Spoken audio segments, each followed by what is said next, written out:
everyone, welcome back to First Chapter Friday. My name is Kristin and I am the Senior Children's Librarian here at the Monterey Park Bruggemeyer Library.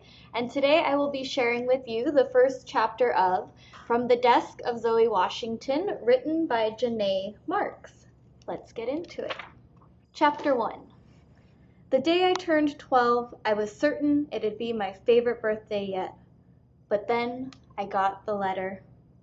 I'd just had my dream birthday party at Ari's Cakes. Mom's friend Ariana owned the bakery in Beacon Hill, my favorite neighborhood in all of Boston. It had cute brick buildings and townhouses with cobblestone streets. There was a deli with baskets of fresh fruit for sale outside, a chocolate shop, a coffee shop, and a ton of fancy restaurants. And then there was Ari's Cakes, with its pretty pale blue awning and a wooden sign above it with the store's name written in white script. Her front window always had lots of cupcakes on display, along with fresh flowers. You could smell the sugar before you walked in. Even though it was pouring rain outside, I felt like the luckiest girl. I'd been in a professional kitchen with my best friends, Jasmine and Maya, as we baked and decorated chocolate fudge cupcakes. When my parents and I got home, Dad pulled his rain jacket hood onto his head and rushed inside with a box of leftover cupcakes. Mom, using an umbrella, carried my gift bags. I hurried behind them and on my way in, grabbed the mail from the mailbox next to our front door. When I kicked off my sneakers in our foyer, I flipped through the envelopes, checking to see if my great aunt's birthday card arrived. She usually included money, and I was dying to add an egg separator to my baking supplies. There was a catalog and some junk mail from credit card companies. And then I spotted a white, plain envelope with my name, Zoe Washington, and my address handwritten in neat blue print. I glanced at the return address and froze. Massachusetts State Penitentiary was typed on the upper left corner across from a waving American flag stamp. The name Marcus Johnson was written in that same blue handwriting above the prison's name. It was a letter from my convict father, a man I'd never heard from before. I couldn't believe it.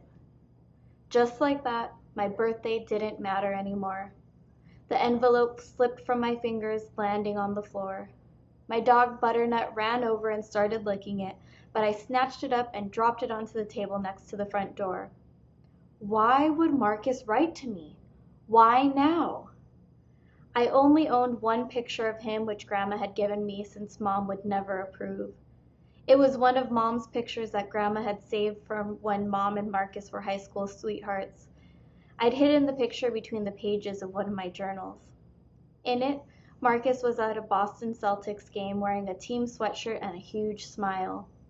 My smile looked like his, which was weird. Someone I never met had the exact same smile as me, and his brown skin matched mine. Mom's skin was a little lighter. Now Marcus was sitting in a prison cell, probably wearing an orange jumpsuit. That's how I imagined people in prison. I bet he didn't smile much there. I picked up the envelope and rubbed my thumb across the seal, but all of a sudden my fingers stopped working and I froze in place. I wanted to read it, but I was also terrified of what it might say. He'd committed a terrible crime. What if he'd written something scary? It was only a piece of paper, but the feeling wouldn't go away. I took a deep breath and started to open the envelope again, but then I heard Mom come down the stairs.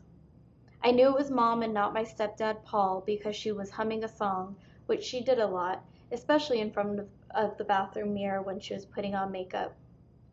She had a pretty good voice, but she always said it was because of the bathroom acoustics. That was wrong, because my stepdad sometimes sang in the shower, and the acoustics didn't stop him from sounding like a dying coyote. I quickly tucked the letter into the pocket of my inside of my rain jacket. It wouldn't be a good idea to show Mom. I was pretty sure she'd take it away without letting me read it. I hoped she couldn't hear how hard my heart was beating. "I put the gift bags in your room," she said. "Thanks." "Did you have fun today?" she asked. "Your cupcakes came out so pretty."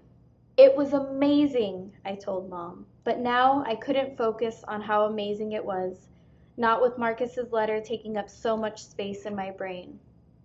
This today's mail Mom stared at the foyer table where I'd left it to rest. Yep, I grabbed it from the mailbox. Thanks. But then her eyebrows scrunched together and her shoulders did what they did when she was stressed. They lifted up toward her ears. She smiled at me, but it was a forced smile, like she wasn't actually happy. She picked up the pile of mail, and as she flipped through it, her shoulders slowly returned to their normal position. I thought Aunt Lillian's card might have come, but I didn't see it.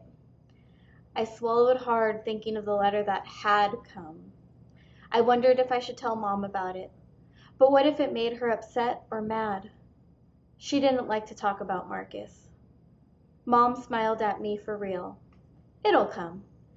Anyway, there's one more birthday surprise for you. We're going to order Hawaiian-ish pizza for dinner. I forced myself to smile. Hawaiian-ish was the name I'd given my favorite pizza combo, pineapple and pepperoni instead of ham.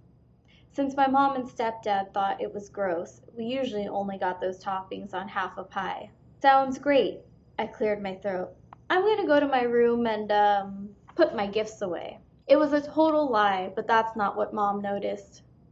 You're not going to take your jacket off? She asked. Marcus's envelope was still in my pocket, right over my heart, which was beating fast. I'll take it off in my room. I walked away before Mom could say anything else. What would Marcus have to say to me? I had to know. And that is the end of chapter 1 of From the Desk of Zoe Washington, written by Janae Marks. If you would like to read the rest of this book, you can borrow the print version through Contactless Checkout or the ebook through OverDrive. You can find the links for both in the description below. Please join us next week for another First Chapter Friday. We will see you then. Have a great day.